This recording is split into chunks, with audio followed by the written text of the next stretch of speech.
تاریخ کو نہیں جانتا، یہ ایک حقیقت ہے، اور علماء اس حقیقت کو ہر زمانے میں کہتے رہے ہیں کہ جو قوم اپنے آباء و اجداد اور بزرگوں کی قربانیوں کی تاریخ سے ناواقف ہے، وہ قوم اپنے مستقبل کے لیے کبھی صحیح راستے کا انتخاب نہیں کر سکتی۔ خان نے اپنے بچوں میں سے ایک جوان بچے کو حضرت شاہ صاحب کے سامنے پیش کیا اور اپنے بچے کا ہاتھ ان کے ہاتھ میں دیا اور یہ فرمایا کہ شاہ صاحب، میں اپنے اس جوان بچے کو ملک کی آزادی کے خاطر جہاد کرنے کے لیے آپ کے دے رہا ہوں اور اس کو قربان کر رہا ہوں، اور میری تمنا یہ ہے کہ جس طرح حضرت ابراہیم علیہ نبینا علیہ الصلوۃ والسلام نے اپنے بیٹے حضرت اسماعیل کی گردن پر چھری چلائی تھی، میرے اس بیٹے کی گردن پر بھی آزادی وطن کے جہاد کے لیے اسی طرح چھری چلائی جائے۔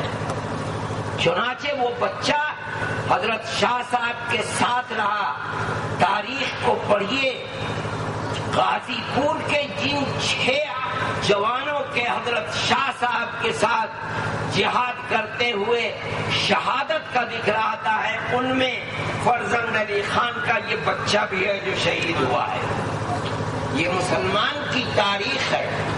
کے میدان میں ہزاروں مسلمان ان دونوں صاحبان کے ساتھ سب سے پہلی آزادی وطن کی جنگ کے اندر شہید ہوئے ہیں۔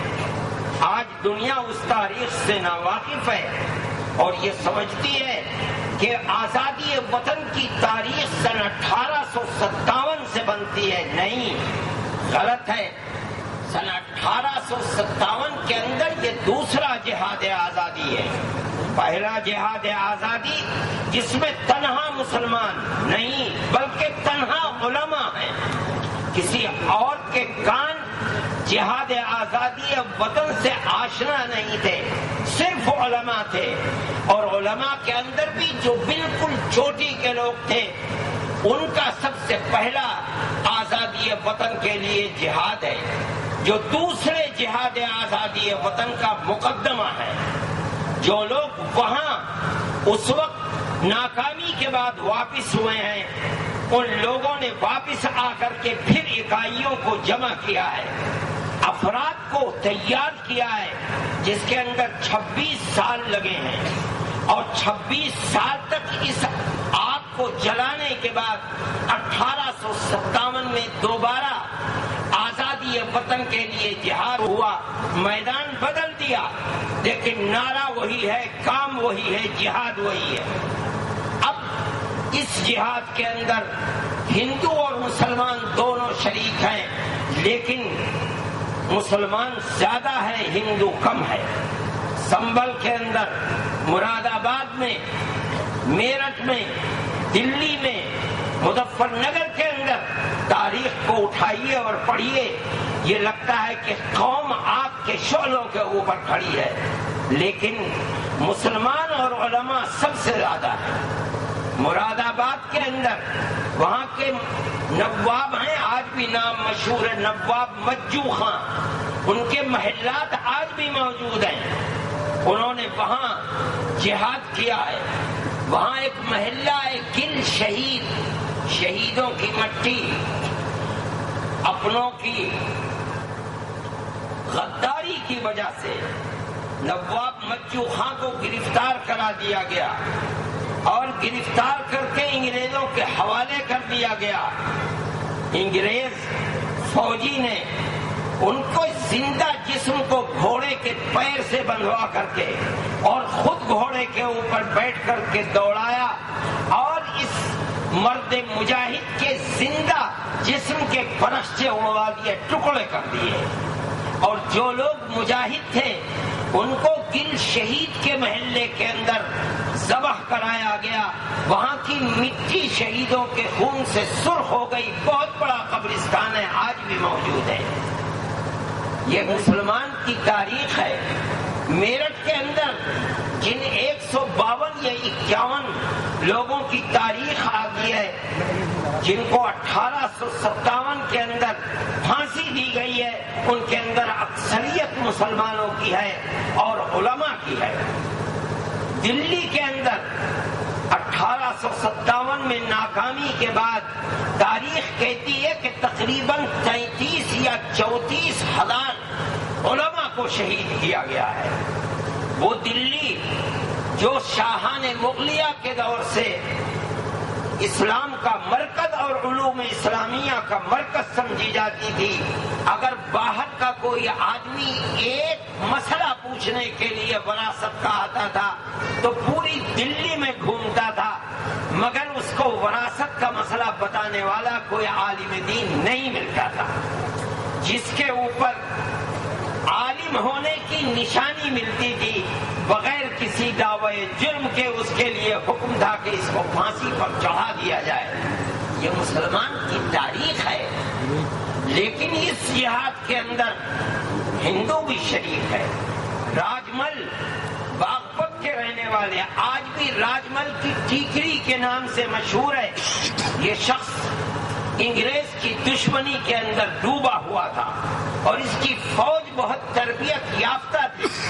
انگریز یہ کہتا ہے کہ اگر راجمل کی فوج دلی تک آ جاتی تو دلی میں ہمارے پیر جم نہیں سکتے تھے، لیکن اس کو بھی غداری کر کے پکڑا گیا اور پکڑ کر انگریز کو دے دیا گیا، اور قبل اس کے کہ اس کی فوج دلی تک پہنچتی اس کے سر کو قلم کر دیا گیا۔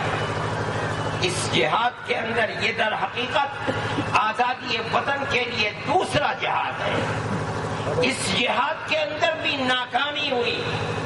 علماء اس دوسرے جہاد میں ناکامی کے بعد بھی چین سے نہیں بیٹھے، انہوں نے ہمت نہیں ہاری اور ایک تیسرے جہاد کے لیے تیاری شروع کر دی۔ وہ لوگ جو چھپ گئے تھے تاکہ گرفت میں نہ آئیں، پکڑے نہ جائیں، یہ وہ لوگ تھے جو چھپے تھے اپنی جان بچانے کے لیے نہیں، بلکہ اس لیے چھپے تھے کہ تیسرے جہاد کے لیے میدان کارزار کو گرم کریں۔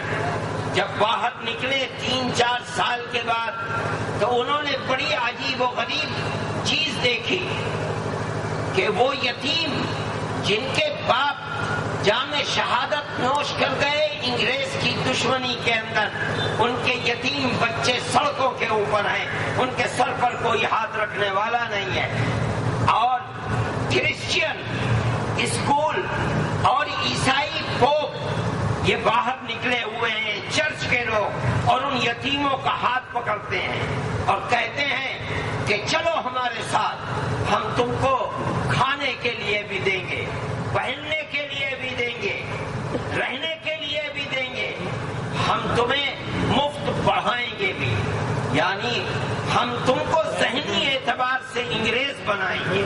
یہ وہ لوگ ہیں جن کے باپ انگریز کی دشمنی کے اندر ڈوبے ہوئے تھے اور آخر کار انہوں نے جام شہادت نوش کر لیا، لیکن حالات ہیں کہ آج انہی کی اولاد انگریزوں کے ہاتھ میں ہے اور وہ ان کو انگریز بنانا چاہتے ہیں۔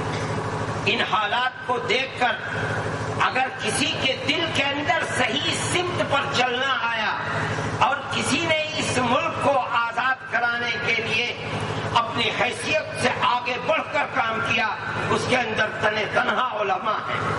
ان حالات کو دیکھ کر سر جوڑ کر بیٹھے اور تیاری کی، اور مکمل 7 سال کے بعد 1867 کے اندر انہوں نے دارالعلوم دیوبند کی بنیاد ڈال دی اور بالکل وہی نعرہ دیا کہ ہم بچے کو مفت پڑھائیں گے، مفت سکھلائیں گے، مفت پہننے کے لیے دیں گے، کھانے کے لیے دیں گے، رہنے کے لیے دیں گے، اور اس کو دین کی تعلیم سے آراستہ کریں گے۔ دین کی تعلیم تنہا نہیں، بلکہ میں یہ کہتا ہوں تاریخ کے حوالے سے اور مشاہدے سے کہ اگلے جہاد کے لیے اب ضرورت تھی کہ مجاہدوں کو پیدا کیا جائے۔ ہم اس اولاد کو باپ کی طرح مجاہد بنائیں گے۔